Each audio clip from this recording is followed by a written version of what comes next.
Hey everybody, Dr. Molly coming to you from Inspired Athletics. I just wanted to touch base on the hottest topic in physical therapy this week, which is UHC's partnership with Kaia. They just announced it earlier this week. A lot of PTs are anxious and concerned, thinking that this might have some sort of impact on our profession. So I just wanted to chat through that and give you my 2 cents.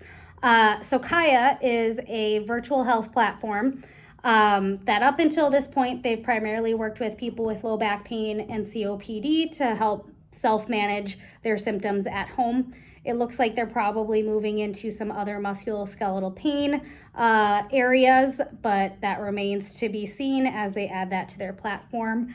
Up until now, Kaia has been available through your employer. So your employer pays some type of subscription fee, and then all of the employees have access to their services for free.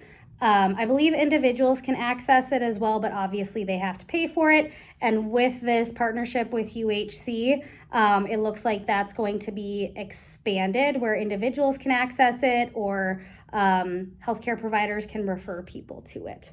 So how does Kaia work? You make a profile, you fill out a questionnaire about your symptoms, and then they give you a rehabilitation program, primarily exercises and mindfulness activities. One cool thing is they do have some AI that helps to correct your form on your exercises. How well? That remains to be seen. We're not really sure, but it is a feature that I haven't seen on other platforms before. You also have access to a health coach if you need some strategy, accountability, assistance, that kind of thing. So a lot of people are saying, is this physical therapy? And the answer is no. This is not physical therapy. In order to call a treatment physical therapy, it has to be provided by or under the direction of a physical therapist. And that has to be a direct interaction, either virtual, phone, video, that kind of thing, or in person. There is not a physical therapist involved in the implementation of your treatment plan. There is not a physical therapist directly assessing you. And so we cannot call this physical therapy. They did have physical therapists involved in creating the programs, exercises, that kind of thing. But because that physical therapist is not assessing you and giving you individualized treatment, it's not PT. Okay, so let's just clear that up right out of the gates. While it isn't physical therapy, I think there are some really big benefits to this, especially for our profession. First of all, they are promoting exercise and mindfulness for pain. Those are 2 things we should all be promoting for our patients every single day. And there are not very many other people out there who are doing that. And so if there is a platform that's going to tell people, move your body and work on your mindset when it comes to pain, I'm all for it. It's also a good option for people who maybe don't need the expertise of a physical therapist, but do need some guidance when it comes to pain. 80% of people are going to have low back pain at some point in their life. Most of those people are going to get better without a PT's expertise. If this can help them get better a little bit faster and kind of unclog the road for those people who really do need a PT for their back pain, I think this is a good thing. Get those people who really need us to us as quickly as possible and give others some resources so that they can continue to heal on their own. I'm all for it. There's a lot of people who are concerned that this is a threat to our profession. They're going to take our patients.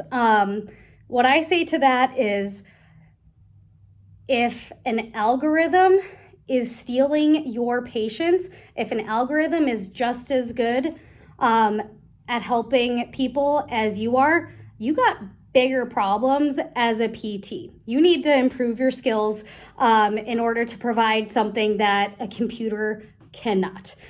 So if that's your concern, you got some other things to worry about. My only concern when it comes to a threat to physical therapy is the public perception of this. We all know somebody who has gone on YouTube, found some exercises, maybe put out there by a PT, did them, didn't get better. And then they walk around and they tell everybody that PT didn't work for me.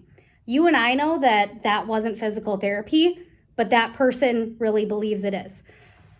With this type of platform and with the potential for providers, primarily physicians, to be referring to it, and for insurance companies to potentially be requiring people to go through this program before they see a PT, it adds some credibility to the perception that this is physical therapy. And when it inevitably doesn't work for some, or maybe more than some people, I am a little concerned that they will say, well, my doctor referred me to this virtual physical therapy. It didn't work, therefore physical therapy didn't work. Well, this wasn't virtual physical therapy. This was a generic exercise program that they slapped some lipstick on and are trying to promote as something more than that. So that is a little bit of a concern for me. My bigger concern is what this says about the future of healthcare in general. One of the things that they advertise on their website, Kaia does, is that it's 80% less expensive than physical therapy for back pain, which is great. We do need to work on savings in healthcare. It's ridiculously expensive, but I think there are other places that we need to be focusing our time. And so my concern is that people are going to be making the cheap choice rather than the best choice for the patient. And I'm concerned that the health insurance companies are going to be driving that, requiring physicians, requiring patients to go through this program before they see a physical therapist, when really the only person who can decide if a patient is appropriate for a course of physical therapy, the only person who can decide that is the physical therapist who assesses them. So those are just my thoughts on this Kaia UHC partnership. I'll be interested to see how it shakes out. Feel free to drop any comments or questions below, and I look forward to hearing your thoughts on this as well. Have a good one.